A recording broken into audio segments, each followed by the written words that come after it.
never guess what's in it. The GM-2110D. All right, I had it rush delivered. It just came out in the United States a few days ago. I had it rush delivered because this will be my new church watch. My old church watch, of course, is the MWQ-100, a snazzy watch. It's an El Cheapo Casio. It looks nice. The bezel is just a covering over the plastic. All right, and this one was $40. There are some shortcomings. All right, no illumination. Lume's not that good. You have to set the time, the digital time, and the hands separately. But it's a good budget church watch, all right?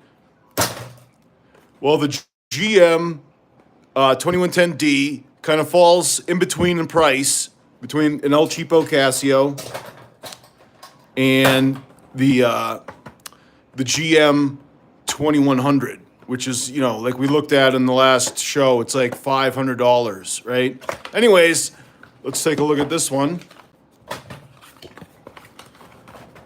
All right, this packaging is a tad bit different. And there it is, in a plastic baggie. Oh my goodness. It's all metal. Wow. All right, you guys chose this color as the best. You remember that we had that poll, all right? I thought the clear coat silver would win. Remember, we had the poll. So I had two separate polls. First was the navy blue versus all the candy-colored GM 2100s. And the winner was going to face the steel clear coat, which was pretty much the same color as this metal G-Shock toolbox, all right? And dadgummit, this plastic is like on there really tight. There's probably a better way. I don't know it. All right. And we have one of these strings, all right? And, all right, okay. It's like, listen to all that noise. It's all the noise of this, like, tape, this plastic tape. It's on the bracelet, and then, I can't get it off. Does anybody know how? Is there a trick? Oh, dadgummit. This is really embarrassing to be doing a live stream and not to be able to get all the Scotch tape off. It's, all right. I'm going to have to use my Tecto knife to kind of like peel off this Scotch tape. I don't get why there's Scotch tape. Probably scratching up the brand new steel bracelet. Who knows? Who knows? Trying hard not to cut myself on the live stream. That would be embarrassing. Have your Band-Aids ready when you're doing an unboxing. All right. Oh, there we go. All right, that's better. And there's still string stuck everywhere. All right. All right, did we get it all off? No! There's more on the other side. Unbelievable. All right. Well, I got that half going with my fingernail. All right. All right. I know that nobody really wants to see the whole process of unboxing, but it's the nature of a live stream. And now it's stuck to my finger. All right. All right. Definitely not a professional tabletop reviewer. Those watch guys, you know, like who do their reviews from the tabletop, they have it down pat, peeling off the plastic. Anyways, all right, let's look at the watch. Let me try and get it in focus. Doing a live stream from the phone, you know, you can't adjust the focus of the camera. You have to adjust the object. So I think right here it's in focus. Is this everything everybody hoped and dreamed for in a navy blue dial of a G-Shock steel watch? It looks nice, all right? I'll give that to you guys. Very good legibility, all right? I'm going to look through it from the side of the camera. And yeah, I think it looks nice. I think I like how there's contrast between the hands and the navy blue and also with the indices, all right? So for far too long, we've had to deal with G-Shock watches that are all different shades of gray.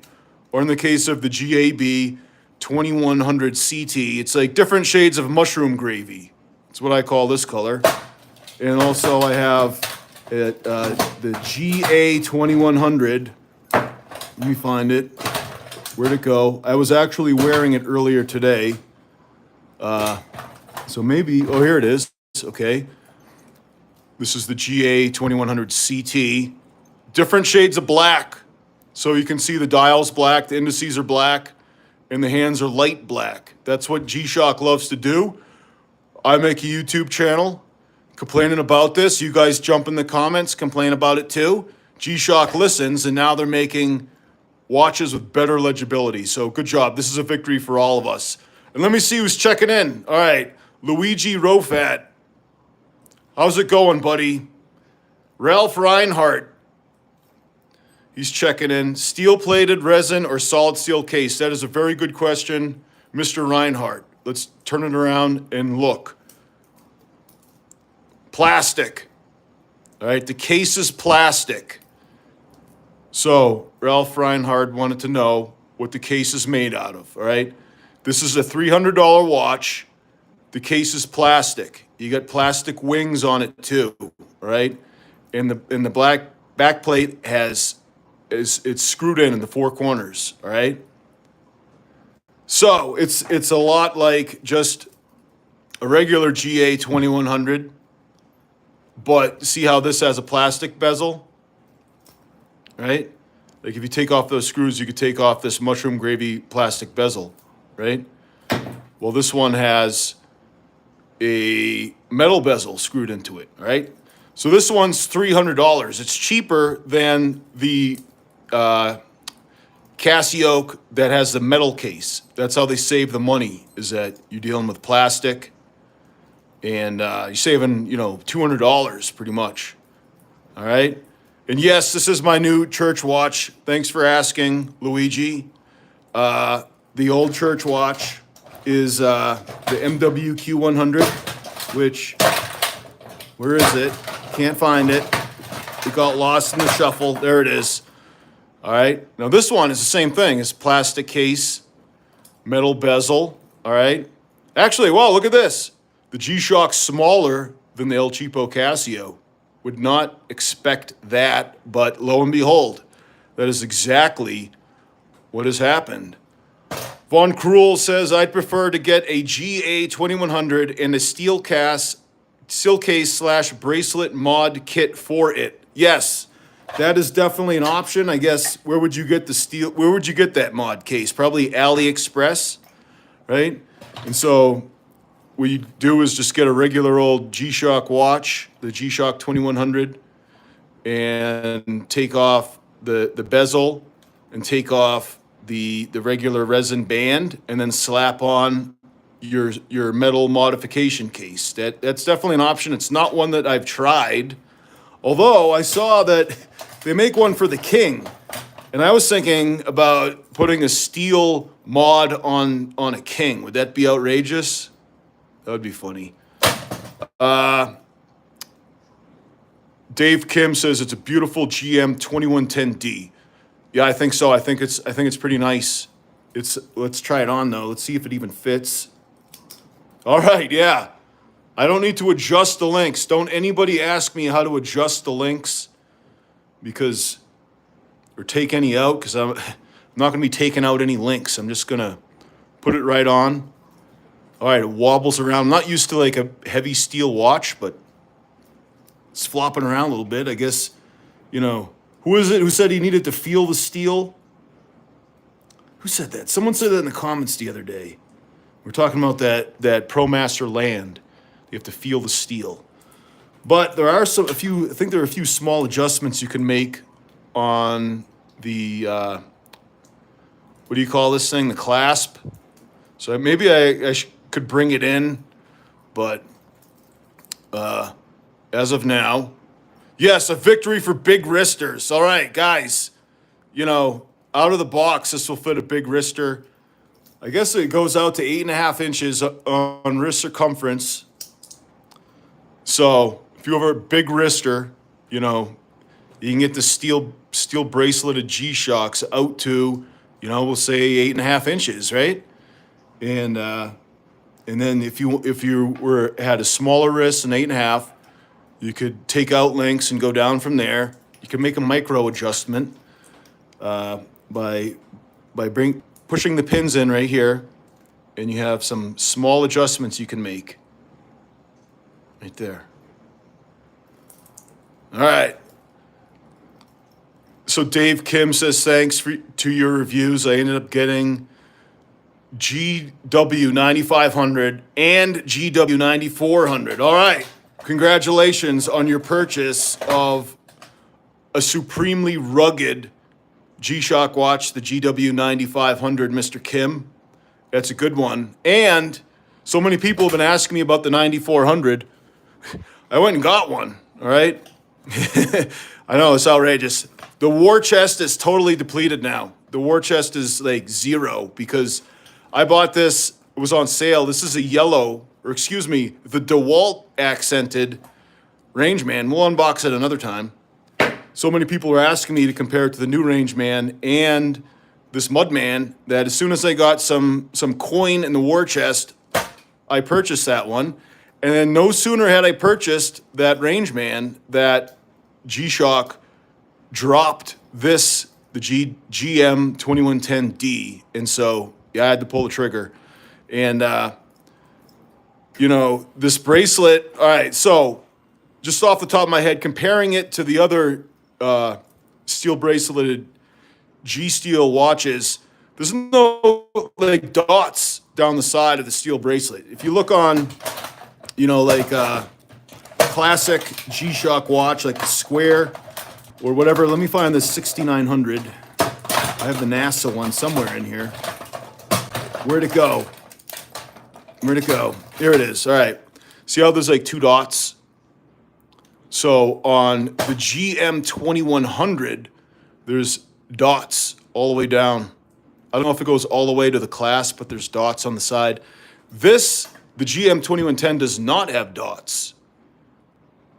So I don't know what you guys prefer, dots or no dots, but the GM-2110 does not have dots. All right.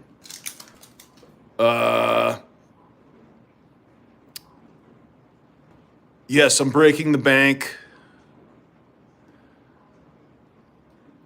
And so, yeah, I'm just looking at the comments. Von Krull says, "Oh, right, I left you a comment about my own ProMaster Land. I love that watch. Never selling. AT6080-53L, if you care to look it up. I'll look it up after the live stream. That the Citizen watch, the ProMaster line, looks really cool. There's just so many cool watches in the Citizen ProMaster line, like totally different than the regular Citizen watches. And when I saw that ProMaster Land with the MIP display, you know, as a subdial, it's MIP. And the MIP is like on the GBDH 2000. Let me find my GBDH 2000. That's an MIP screen. All right. So if you can imagine, instead of that LED screen on the G-Shock, the Citizen ProMaster has a screen like that one. Okay. And I looked at the instructions. You can change it from positive to negative, which is a feature that a lot of guys are asking for on the Casio MIP watches. All right, Casio G-Shock is just fixated on the negative display. They just, I don't know what it is. They want the numbers to be positive and the screen to be black for some reason. And we are all telling them, no, we want to be able to read our watch, right? And so, like the King, this is a negative LCD. And look, can you read it? You have to bring it all the way up to here before you can kind of see it, right? There you can see it, but you start losing it. And it's really, really angering, right? And so look how small those little numbers are. Let me get my pointer pen, metal readiness right in the rain. Look how small those numbers are. Now imagine if that screen was negative, all right? How infuriating it would be to try and read that, right? And so, thankfully, with this series, the GM-2110, Casio G-Shock has provided every color with a positive LCD, all right? A lot of times when they have different colorways for the same model, one of them might have a negative screen. For example, the G-Shock GMB-2110, which is a G-Seal watch with a resin band and solar charging. That particular model has 3 colors. It has black, blue, and green. The green one has a negative LCD. And a lot of guys are saying, I'd like the green color except for that negative LCD. It's a deal breaker, all right? And they're listening, all right? That's why we have to keep on complaining, all right? And, all right, we got someone checking in from Asia. Sorry, I cannot read your screen name. I'm going to guess. I'd have to guess which language it is. I don't know if it's Thai or what, but he says, my guy, first time on your channel, I bought a new Rangeman recently. Are you referring to the new Rangeman, or are you referring to the GW-9400? Or are you talking about the GPR H1000? Let me know. And Luigi says, the blue on the dial seems to be very deep and elegant at the same time. Perfect church watch for you, I think. Thank you, sir. I agree. I was saying that I have so many navy blue clothes that I was thinking that, you know, maybe it would be too much navy blue. Well, Daryl, in a comment on another video, says you could never have too much navy blue, all right? And I think he's right. Most guys, they're just regular guys, you get navy blue pants, navy blue shirts, navy blue tie, navy blue suit. You know, everything's navy blue. You can't go wrong with navy blue, right? And, you know, this navy blue is a nice, deep, rich navy blue. And if you did want to lighten up the blue, this watch does come in a light blue color. But, you know, a lot of the navy blue crew are insisting that real men only wear navy blue. And Yi Ling Ma agrees. He says the blue Casio is beautiful. All right. And he's also asking about the Casio AE 1500. Yes, I have that one. This one, I think, for me, is my favorite of the El Cheapo Casios. $22 in the United States. You can pick it up at Walmart. Extended wristband, very long wristband. Will fit a big wrister. Probably go out to all the way to like 9 inches around. It can go out really far. And this watch is big, bold, beautiful. You can read it across the room. You don't need to put on your reading glasses if you need them. Your friends and neighbors will be able to read what time it is without even having to ask you. That's how big the digits are in the AE 1500. And this particular watch costs $300. All right, they brought it in at $300. So for a metal watch with a steel bracelet, it's hard to beat. All right, and as we already went over, the case itself is plastic. All right, and you can see that the bottom's flat. All right, so some of the other G-Steel watches of G-Shock that have the screw-in case, the case back will protrude a little bit more, and it won't be as deep in the watch crotch, is what I call it. Probably highly inappropriate to call it that, but this space between, the lugs isn't as deep.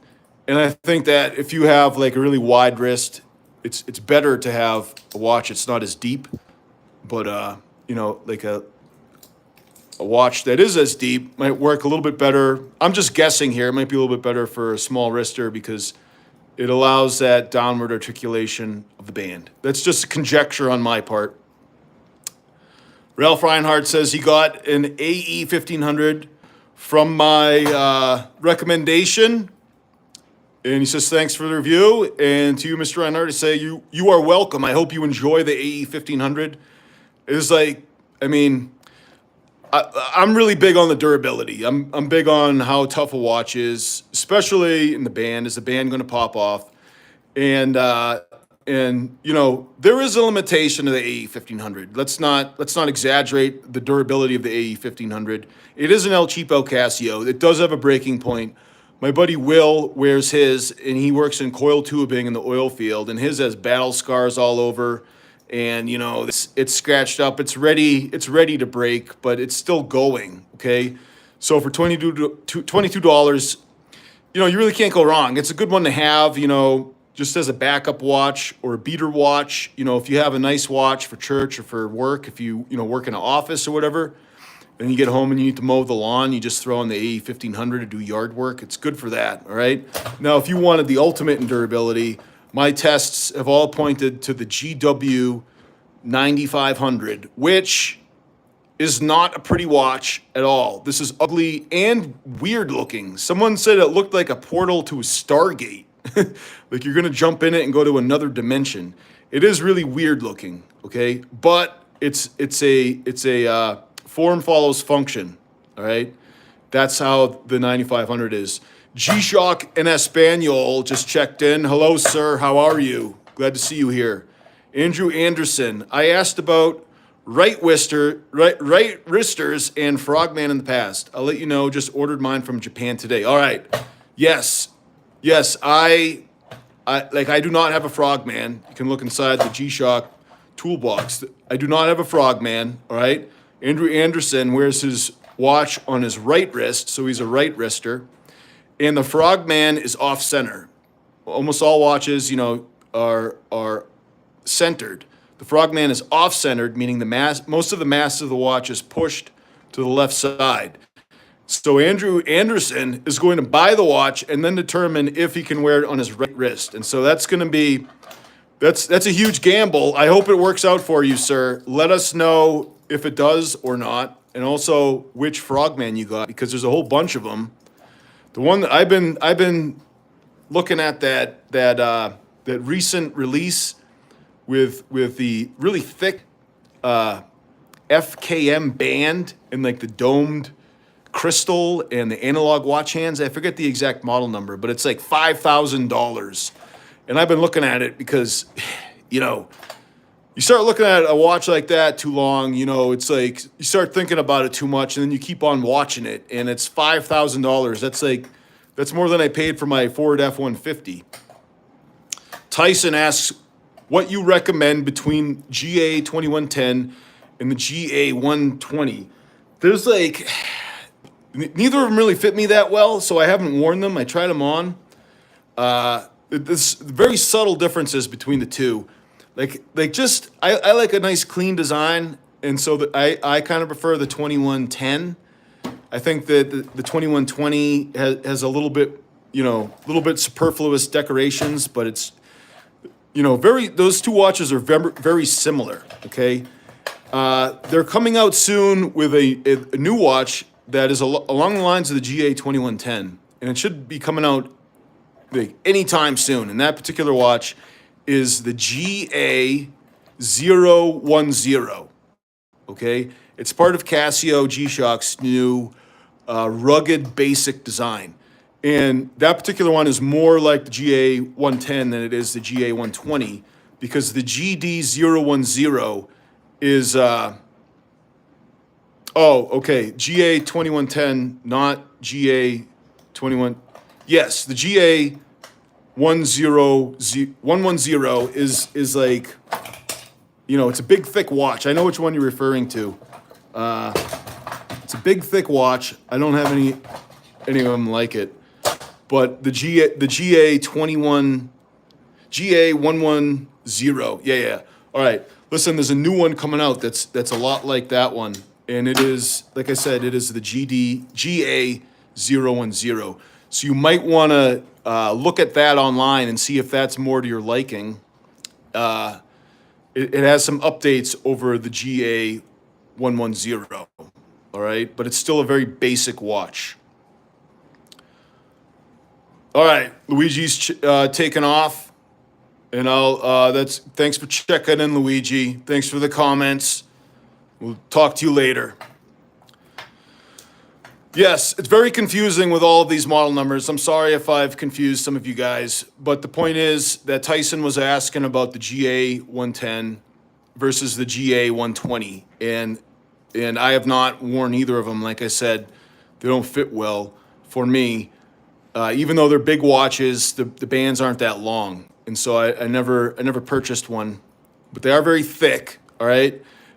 And what I'm saying is that the GA-010 is coming out. It's very similar to the GA-110, and I personally would wait for that one Wait for that one to drop. It should be soon because that particular one has been released to the Asian market already. And if you were really interested in the GA-110, I believe that there is one of those two-tone utility series, so it has kind of like a tactical color to the band. You can check that one out too. But other than that, I mean, to me, it's kind of like a coin toss. It's just, between the two of them, it's kind of like, I don't know, your preference, right? Do you anticipate a new Mudmaster before the year end? And that's Adam Lozo asking that question. And there is a new Mudmaster coming out that it just has a different colorway, which is the GWG B1000, okay? And that has a new colorway and metal bezel for the Mudman GW-9500. That's part of the Emergency Color Series. It should be dropping soon, right? Any minute now, really. I mean, it would be terrible for me if it came out like next week because the war chest is totally empty. I would have to sit on the sidelines until I could get the new metal bezel Mudman. I've been hyping it up, but with that new metal bezel Mudman is coming a new Mudmaster with different colorway, and it's not really that much different. It's we'll take a look at it when it's officially released. But as far as like a totally new model number for the Mudmaster, I have not heard any rumors about a new one coming out before the year end. And that's only a few months left in this calendar year, right? So the only rumor that I've heard of is that there will be another G-Steel watch similar to this one, but instead of the LCD subdial, there's like a chronograph, 3 chronograph style subdials, right? They're analog subdials, and that is the GMC-2100. All right, so G-Shock metal chronograph, GMC. Okay? And those pictures leaked online. We had a little discussion of it on a previous episode, and may have to get that one too. I'm kind of thinking that to get that one, and that's why I got the navy blue, even though the clear coat was my favorite color of these watches. I got navy blue because it was so popular among you guys. I figured that, if I have to flip this one in order to get the GMC 2100, I could, because, I wouldn't not be surprised if this navy blue sold out, because it was just so popular in the poll that I put before you guys, which color was the best. This watch comes in a bunch of candy colors. It reminds me of Jolly Ranchers because there's an orange color, there's a green color, a light blue color, this color, navy blue, and then silver clear coat, right? Andrew Anderson says, I didn't want to spend too much, so I went with the cheapest new with tags I could find. GWF 1001JF. Okay, so that one is a digital Frogman, isn't it? My point is that it's not like you're totally breaking the bank, because this is a huge variation in prices of the Frogman, right? Yes, the digital. The analog hand Frogmans are more expensive, and then they have like this luxury titanium ones that are like you have to be a high roller to buy one of those. And I think that, like, for the digital Frogman, it's the money's worth it, because you're getting an extremely well-built, durable watch. From everything I've heard, of course, I haven't actually purchased the Frogman. I am interested in it because being a diver's watch, it has a very long band, but it has, functions that aren't as useful to me, right? Because the Mudman has an altimeter. Well, that's a compass. There's a compass, a barometer, and the altimeter, right? And so those are good outdoors functions. And it's also it's pretty good size too. Like you can still work on your truck, diesel equipment, whatever. It's unobtrusive, right? And some of these like really big watches, they do get in the way. Like the King and the GPR H1000, the new Rangeman, they do get to be pretty big, right? And so the Frogman, from what I've seen, has a lot of wrist presence, let's just say. It's very thick. which is good, for short sleeves. It's good for diving where, you get a lot of room in the water. But wearing it to work, I would not want to wear a Frogman to work, but I would like to get a Frogman. I would like to wear one. They look like terrific watches. Tyson says, one general question. Should I use any screen protector on G-Shock watches? I own a GA-2100, the basic one, and then the Tough Solar model. All right, so it depends on how OCD you are in terms of the screen getting scratched. Okay, like if you get the screen protector, like if you buy an adhesive screen protector from Amazon, and you put it on there, it's a lot like when you put that screen protector on your phone or your GPS. You're going to save yourself from some dings. Now you can see all the scratches I have on my watches. It doesn't bother me that much. Like there's already a bunch of scratches on the Mudman because I purposefully like ground it into some caliche mud on my pump at work. And then there's a lot of scratches and dings on the King because I gave it to Donald when we were in the Brazos River and told him to tough test it. So he picked rocks up out of the river and started smashing the watch with the rocks. So I don't know if you can see all the scratches and dings, but there's a lot of them. It doesn't really bother me, okay? It doesn't bother me that much. My previous church watch picked up a bunch of scratches, and that did bother me. It is really scratched now because there's no protection from the bezel. See how the bezel is just raised, or excuse me, the screen is raised above the bezel? This did bother me when I scratched it up because I realized it's going to be really difficult to sell for anything at all on eBay. To be an honest seller and be like, yes, the screen is scratched. So when I'm throwing it in the box, it's been scratched up. So I do wish that I had put a screen protector on this one. And yes, for some of your watches, you're going to want to put that screen protector on, right? So the GA-2100. I don't think you need a screen protector because you can see how the bezel's raised above the watch. So, like, I would say that the screen protector would probably be as thick as the bezel, so it would be like flat across. It might kind of defeat the purpose of the bezel. I would say you do not need a screen protector on the GA-2100. But if you are totally intolerant to any type of scratches, then yes, slap on the screen protector. I wish I had put a screen protector on this one.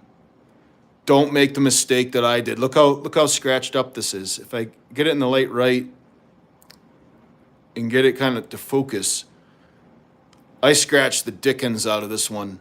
And it's a shame because this is a church watch. It's supposed to be like, good looking. And maybe I could kind of buff it out. Maybe get some like really fine grit steel wool or something, polish it out. But then I'd probably scratch up the metal bezel. And the best part of this watch is the bezel. It has some brushing on it that it looks really nice. There's a good bezel protection on this one.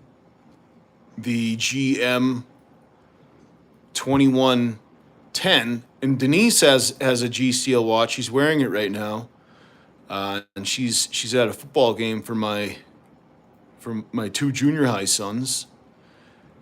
And I'm taking my high school son to his game. I'm helping coach his team. So this time of year, every one of my sons has a football game.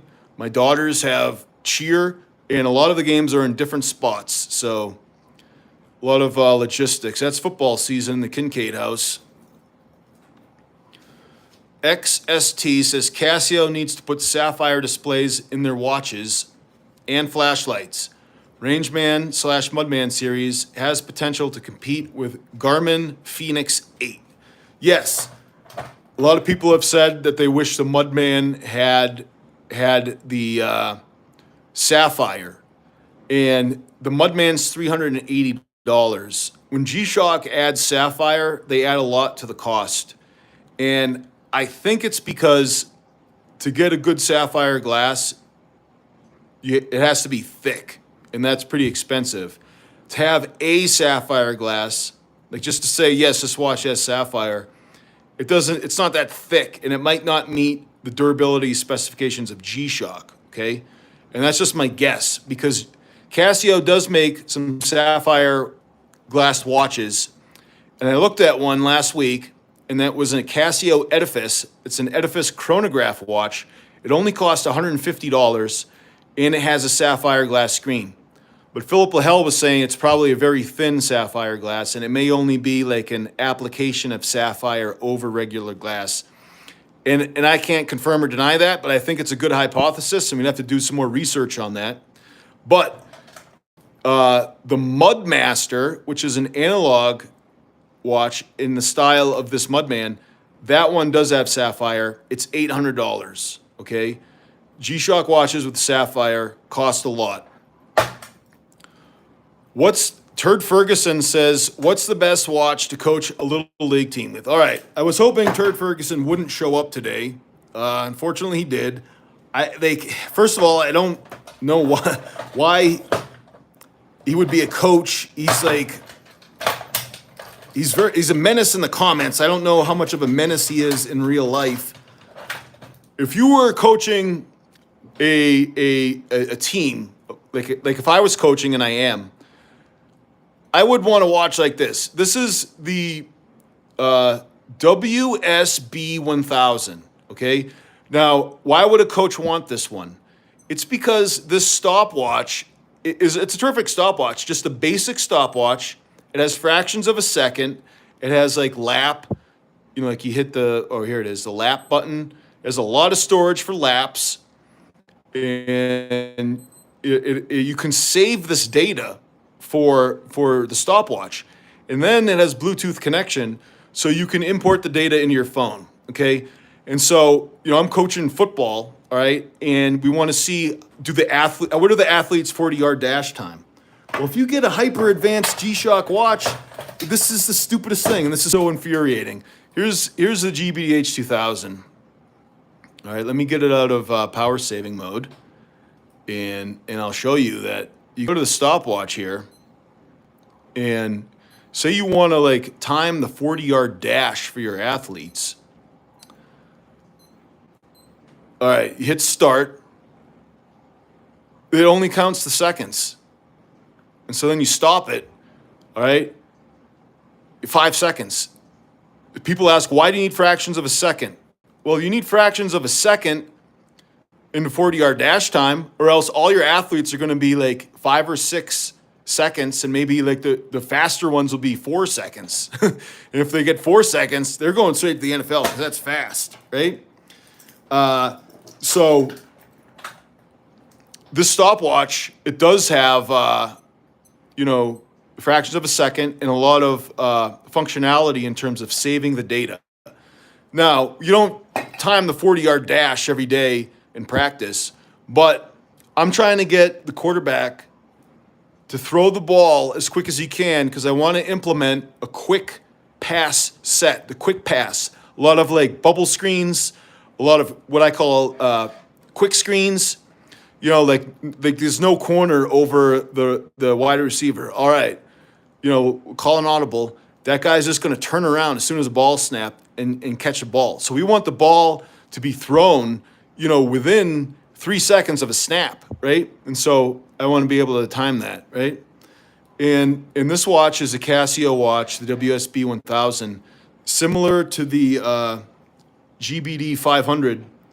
Steve has that. Steve, go get that Casio watch, GBD 500. You know which one I'm talking about?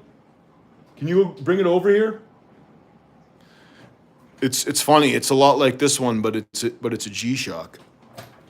Anyways, I'm gonna put the GBD H2000 back into power saving mode, or else this thing would be beeping like crazy the whole time because you can have it give you notifications. If you get a notification on your phone, it will relay it to your watch. And my Telegram, it notifies me on the watch. So my phone is incessantly beeping, and then if you have the notifications on, your watch is incessantly beeping. Anyway, speaking of Bluetooth, this particular model, the GM-2110D, does not have Bluetooth, okay?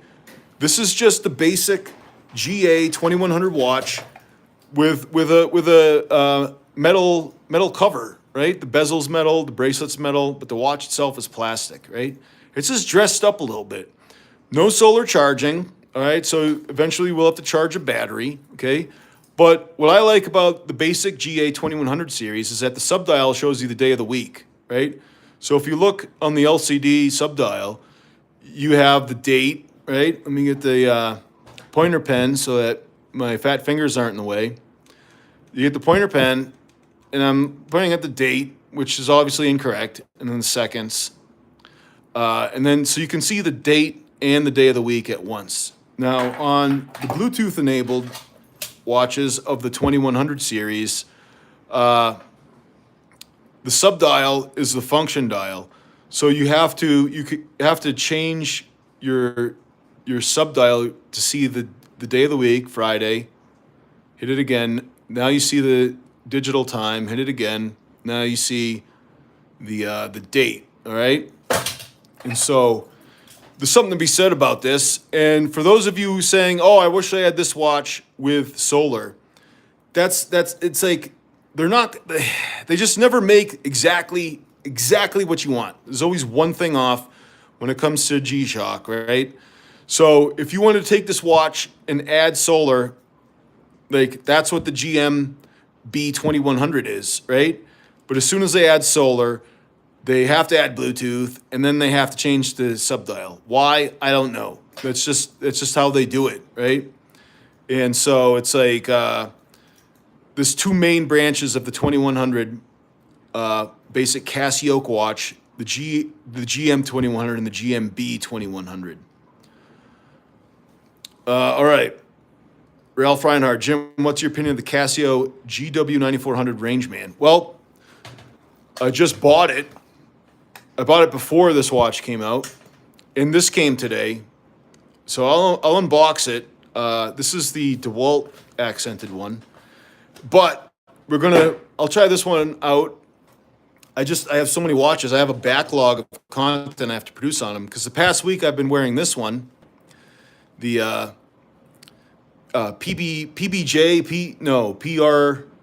PRJ. I know it's like peanut butter or something. I can't remember.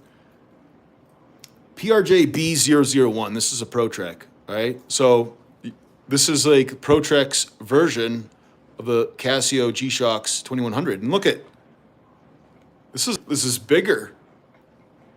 A little bit, right? Pretty interesting. So this is a ProTrek watch. It has this bungee cord band, and it's very dirty because I wore it to work. It's a hiking watch. Wore it to work, got grease all over it, dirty, and the bungee cord's already kind of getting bagged out. So expect a review coming up on this. I think it's a cool, innovative watch. Durability is just not there, but it's not advertised as being super durable. It's advertised as being super cool, super fun for your hiking or whatever. And I don't know how long it would actually last, but I like it. I like it, but I'm really hard on stuff. In case you haven't noticed, stuff breaks and gets worn down in my possession. This is after 1 week of wearing, right? And it's getting tangled up. But it's a pretty cool watch. And this one does have Bluetooth. And I think it looks cool. I don't think that most of you viewers thought so. The commenters, a lot of commenters are critical of this. Some of them were supportive of it. So I guess you could say it's a controversial watch. The PRJ B001 Casio ProTrek. All right. But the focus of today is the GM-2110D. And D stands for steel. When you look at a lot of the G-Shock watches, when they add D somewhere in to the model number, that's an indication of steel. So this is part of the G Steel series, and it's a nice polish there. check in on Sunday. I'll make a short, see how it looks under my dress shirt and blazer, suit jacket, whatever you call it, and we'll see how well it pairs. And what's great about the 2100 series is just how thin it is, right? And so this will fit under your sleeve of your dress shirt, no problem. This is as thin as G-Shocks come. And I forget how big it is. We have to measure it again. Very thin. I mean, let's just hold it up. I know this is kind of ridiculous. This is the king, all right? Mogging the G-Steel on size, of course, right? We'd expect it to. It's the king. But go ahead and try to fit this under your sleeve. You can't. This is a short sleeve shirt watch. This is a watch for summertime when you're wearing short sleeves. This, you got to get your shirt sleeve over. And, you know, if these other GA 2100s, GAB 2100s are any indication, this watch will have no problem getting under your sleeve, right? To get a thinner watch, you need one of those luxury dress watches. How do they get this so thin? I believe that there's like a layer of like alpha gel or something behind the this metal back plate that kind of helps cushion the blow, I believe. All right. Turd Ferguson, follow-up questions. If you're on time, you're late, and if you're late, you're dead. But what if you wore a Casio watch that didn't properly mesh with multiband 6 and displayed the wrong time? Well, you'd have to tell a coach that. I mean, that whole motto is you know what coaches say, right? If you're 15 minutes early, you're on time. If you're on time, you're late, and if you're late, you're dead. All right. And so if you showed up late to practice, right, and you were like, coach, the multiband 6 didn't sync up. My watch is all on the wrong time. It's like the thing of nightmares. It's like, you know, I played high school football. I still occasionally have nightmares of being late to practice or going to a game and forgetting my helmet or something ridiculous like that. The thing is that the multiband 6 kind of takes away a lot of that like OCD, like, oh no, is my watch set to the correct time? Because, you know, back in the day, you might have that kind of like dread, like, oh no, is my watch set to the right time? Because like before the internet, I mean, how would you know what time it is? You'd have to look at the microwave, right? Well, what would happen if there was a power failure? Like if you lived in the woods and there was some type of storm and a tree brought down the power lines, and so you woke up, you looked at your watch, the watch is showing one time, you're like, is this right? And you look at the microwave's blinking 12. You know, you wouldn't know what's the actual time. I mean, nowadays, you know, you turn on your phone or the internet, whatever, you can get the network time. You didn't have that way back in the day. So multiband 6 was like really cool back then. And I have a Brookstone nightstand clock that has the time sync. All right. So, is there any other comments that we have? Let me see. The battery reserve on the Solar G-Shocks, Tyson's asking. I'm not sure. I'd have to look it up. I think it's like 40 days or something. It's a pretty long time. I don't know off the top of my head. Von Cruel says he's curious about the metal mod for the King. He has to look into it. Yes, I think it was on AliExpress. If you can imagine taking the plastic bezel off the King, and so you'd have a steel bracelet and a metal bezel. And Von Cruel says that's why I favor the Chinese-made mod kits for the GA-2110. I'd get all the upgrades I care about without spending a dumb amount. All right, well, $300 for this one. I don't know if that's in the price range of what you gentlemen expect. You know, for a nice metal watch. I mean, like, it's obviously you're paying a little bit more than you would on a Chinese mod kit, but you're getting guaranteed G-Shock quality. If there's any problems, you buy from G-Shock, you can go directly back to them if there is a problem. And I did have a problem with my Rangeman GPR H1000. The bolts that screw on the band came off. I had to send it back for repair, and guess what? The bolts fell off again, so may have to return it. All right, so stay tuned for that video. The Rangeman is giving me more problems. Curtis says, back in the day, I used to call a phone number and it would tell you the time of the day. That's true. Yeah, I forgot about that. It'd be like, at the sound of the tone, it will be 2:22 p.m.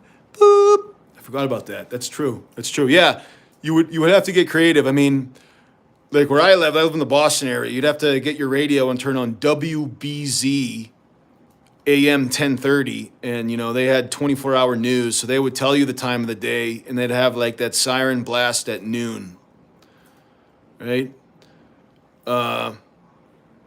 All right, Von Krul did a Chinese metal bracelet mods for his GW-M5610, and he's happy with it. Milled clasps on the bracelets and comfy to wear. And he says that it's not terrible for $300, but he'd want to get more for $300. Yeah, well, it's $300 retail. You know, I mean, like watch companies, you know, they're going to set the retail price pretty high, and so that the authorized dealers might be able to offer less. And it's not that bad with G-Shock. I mean, you go to a dealer for G-Shock, you know, like it might not be that much of a discount versus a retail. But Citizen, it seems like Citizen, some other companies have extraordinary prices for their retail on the website. So it seems like you have a huge deal when you go to the dealer, right?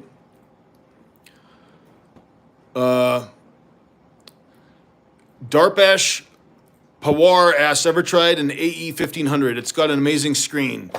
Yes, I am a huge fan of the AE 1500, which is somewhere. It was right here. I threw it somewhere. It was somewhere. The AE 1500. You guys already saw it. But do not forget about the WS 1700. This thing, I love the way this looks. I do not know what it is about this watch. I cannot like put my finger on it exactly what it is. But this is like a lot like an AE 1500. But it has like, obviously the numbers are not as big. Oh, here's the AE 1500. But it just looks so nice, this one. Surprisingly similar in size. A little bit smaller, obviously. Same thickness, pretty much. Same kind of bezel shape and protection of the screen. And so someone asked me to compare these two and recommend one. Well, I recommend this one just because it's big and bold. And so I am always recommending big and bold. But there's a lot to say about the WS 1700 in terms of refinement and beauty. And in America, the AE 1500 is $22, and I think this is closer to $40. But if you are in the international market, I think that the price of these is like about the same. Maybe in India, guys are checking in from India saying that they're the same price. So it's really like a tough call. Depends on exactly what you'd like in a watch. But yes, thanks for asking about the AE 1500. We've already brought it up in this discussion a few times, but you can never talk about this one enough. It's really nice. In this watch, I'm going to have to wear it and try it out in real life. And stay tuned for the navy blue review. Gentlemen, it's been a pleasure talking to you on this live stream. And remember, Jesus is the way, the truth, and the life. No man comes to the Father except through him. I'm Jim Kincaid. Thanks for watching.